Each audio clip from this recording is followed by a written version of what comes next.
di sini nggak mau endorse atau kita mau kasih pelatihan yang berbayar atau enggak, karena kita di sini sebagai petugas, kita cerita pahit-pahitnya, cerita eksportir yang pernah ekspor dan dikembalikan.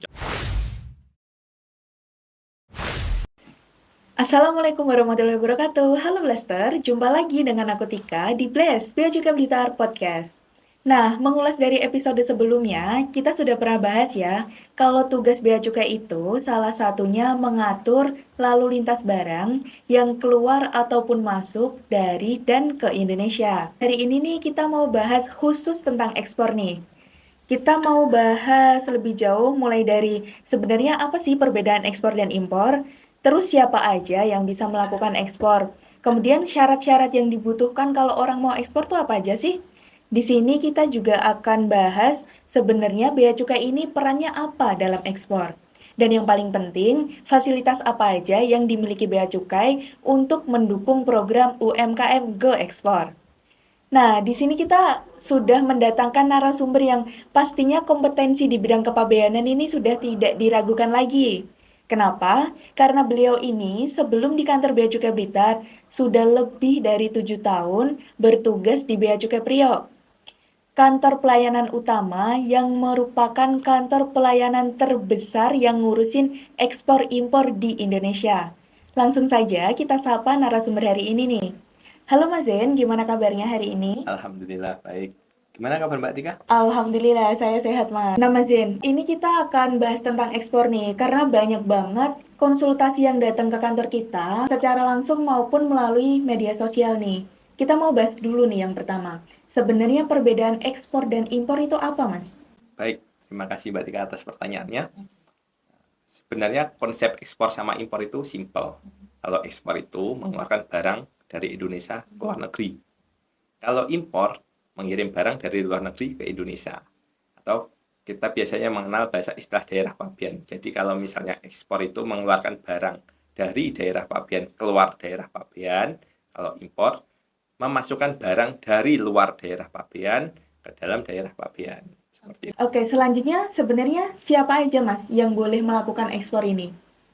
Kalau secara garis besar, ekspor impor itu dilakukan oleh dua jenis usaha, usaha perseorangan sama usaha yang berbadan hukum.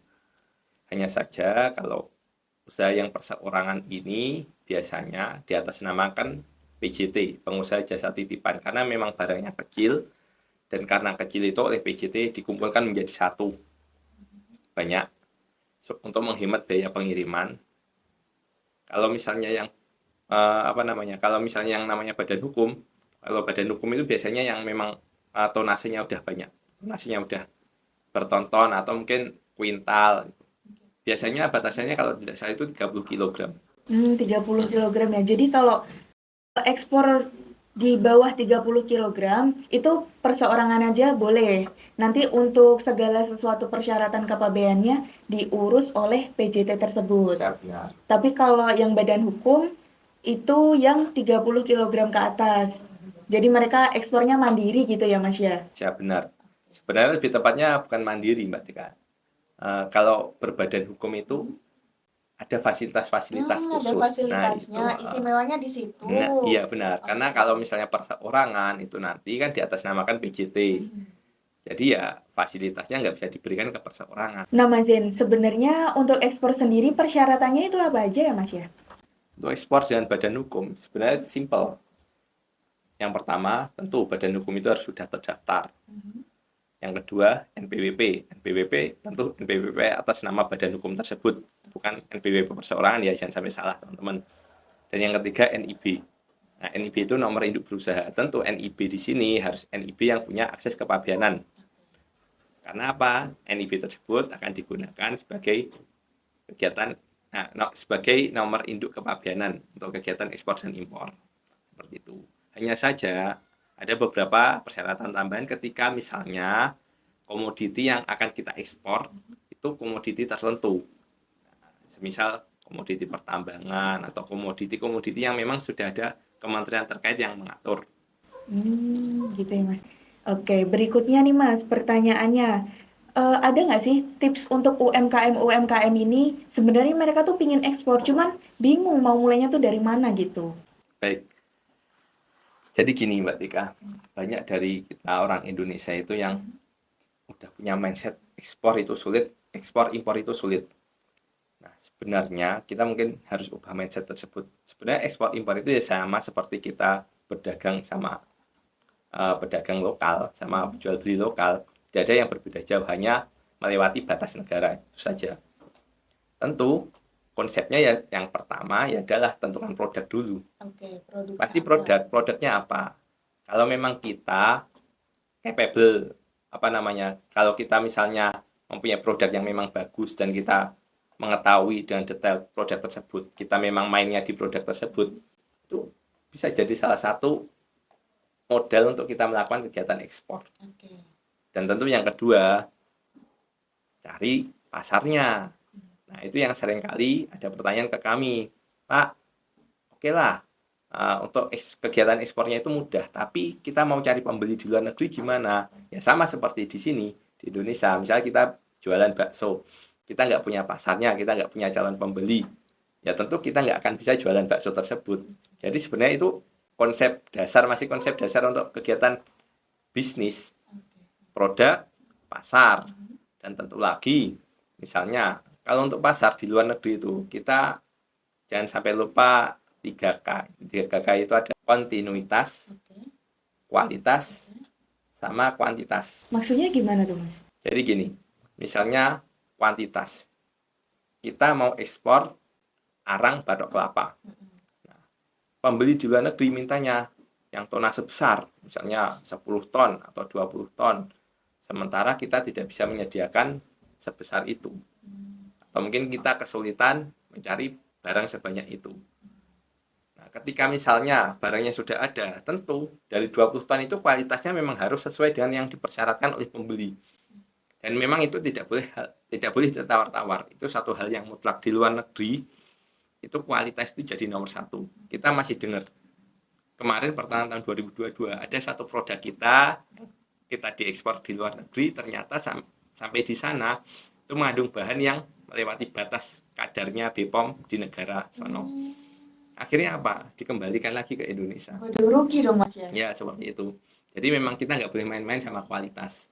Dan yang ketiga, kontinuitas. Jangan sampai pembeli di luar negeri udah investasi gudang di sono, investasi gudang gede, udah investasi macam-macam, investasi kendaraan, investasi gudang, investasi toko dan sebagainya. Ternyata misalnya arang batok kelapa tadi, bulan pertama kita bisa ngirim, bulan kedua kita bisa ngirim, bulan ketiga kita kehabisan bahan baku, nggak bisa ngirim.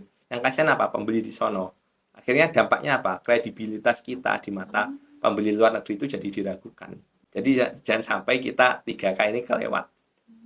Kualitas, kuantitas, kontinuitas. Oke, penting banget ya Mas ya. Kita di sini karena kita sebagai petugas bea cukai ya, kita cerita pahitnya ya.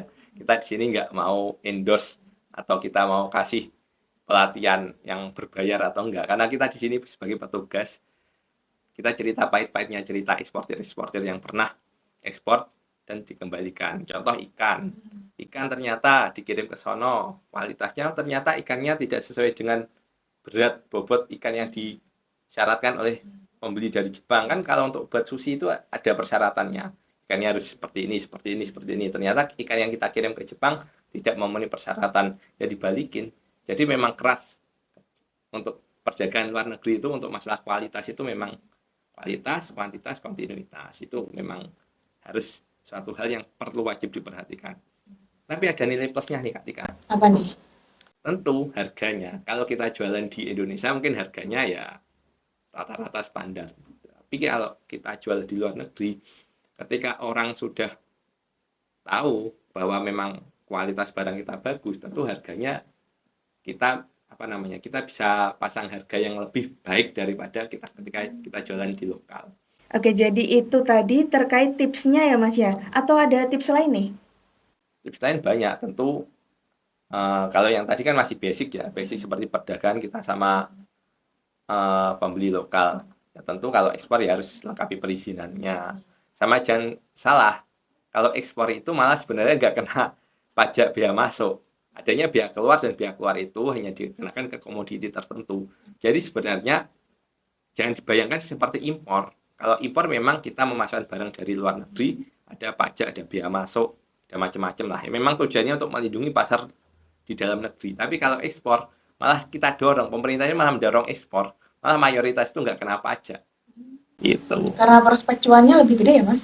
Nah, kan akhirnya seperti itu. Kalau misalnya kita jual, kalau misalnya impor kita jual itu udah kena biaya masuk, pajak, PPN, PPh dan sebagainya, ada tracking dan sebagainya. Kalau ekspor kita bisa jual barang itu harga lebih kompetitif, istilahnya lebih kompetitif lah. Karena memang pajaknya itu pemerintah nggak mungut pajak di situ. Kecuali komoditi tertentu ya ada biaya keluarnya memang. Nah, Mas, tadi sudah sempat disinggung dikit-dikit nih tentang peran bea cukai. Barangkali bisa dijelaskan kembali, sebenarnya tuh fokusnya di mana bea cukai dalam ekspor ini? Nah, di ekspor impor, bea cukai itu bertugas sebagai gate guardian atau penjaga gerbangnya. Jadi yang mengawasi lalu lintas perdagangan internasional. Garda terdepan gitu ya? Ya, seperti itu. Jadi ketika barang diekspor ya bea cukai harus bisa memastikan barang itu benar-benar diekspor. Ketika diimpor, ya barang itu benar-benar harus diimpor sesuai dengan data-data yang akurat yang ada. Seperti itu, simpelnya seperti itu memang. Hanya saja seringkali banyak pengguna jasa mengeluh ke kami, kenapa barang kami ditahan, kenapa seperti ini, kenapa seperti itu. Sebenarnya itu memang kewenangannya bea cukai, tapi aturan terkait dengan harus ada surat ini, surat itu, dokumen ini, dokumen itu peraturan dari kementerian terkait. Alkes, alat kesehatan, itu ditahan bea cukai. Itu yang nahan itu karena bea cukai dapat amanah dari Kementerian Kesehatan untuk harus ada izin Alkes seperti itu. Jadi memang dari kementerian terkaitnya. Cuma nanti bea cukai yang sebagai pelaksana di lapangannya. Oke, jadi bea cukai cuma pelaksana yang mengawasi lalu lintas barang itu tadi. Itu aja ya Mas perannya bea cukai. Nah Mas, kita udah di bagian akhir pertanyaan nih. Sebenarnya fasilitas apa aja sih yang disediakan bea cukai untuk mendukung UMKM Go Ekspor itu sendiri?